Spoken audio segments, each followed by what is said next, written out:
20 জুলাই কোটা সংস্কার আন্দোলন ঘিরে নারায়ণগঞ্জ, সিদ্ধিরগঞ্জ সহ আশপাশের এলাকার চিত্র ছিল এমন।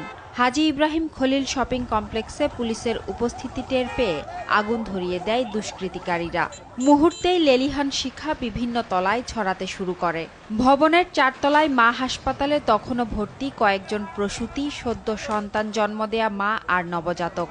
আগুনের তীব্রতা বাড়লে ধোঁয়ায় পুরো হাসপাতাল আচ্ছন্ন হয়ে গেলে দিকবিদিক ছুটতে শুরু করেন রোগী আর স্বজনরা। পুলিশ আর হাসপাতালের কর্তব্যরতদের সহায়তায় সেদিন রক্ষা পান 17 রোগী ও স্বজন। সেদিনের স্মৃতি মনে করে আজও আঁতকে ওঠেন তারা।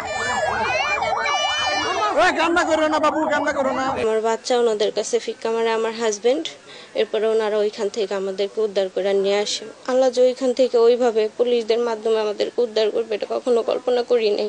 পরিস্থিতি কতটা ভয়াবহ হলে দুদিন বয়সী নবজাতককে 4 তলা থেকে ছুঁড়ে ফেলা যায়, সে বর্ণনায় দিচ্ছিলেন এই মা। শুধু দোয়া করছি যে আল্লাহ তুমি এইভাবে মৃত্যু লিখছো, এটা কখনো ভাবি নাই। নিচে থাকা পুলিশ সদস্যদের সহায়তায় সেদিন প্রাণে বেঁচে যায় 2 নবজাতক। পুরো বিল্ডিং অন্ধকার হয়ে গেছে। আমরা বাঁচার জন্য বারান্দার দিকে গেলাম, ওইদিকে গিয়ে দেখি অন্য বিল্ডিং এর ছাদে পুলিশ সদস্য ছিল।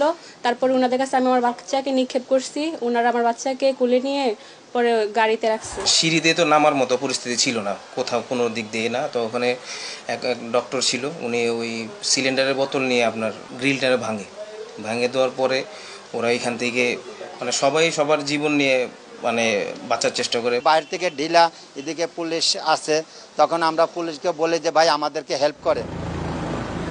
ভবনের 8 তলায় থাকতেন হাইওয়ে পুলিশের সদস্যরা। নিচের তলায় আগুন জ্বলতে থাকায় হেলিকপ্টারের সাহায্যে তাদের 37 জনকে উদ্ধার করা হয়।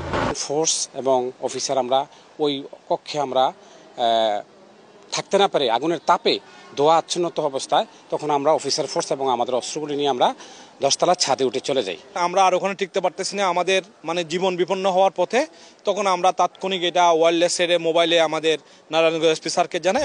সহিংসতার 5 দিনে নারায়ণগঞ্জের সরকারি বেসরকারি আরও 13টি স্থাপনায় হামলা চালানো হয়। পাসপোর্ট অফিসের আগুনে পুড়ে যায় প্রায় 7,000 পাসপোর্ট।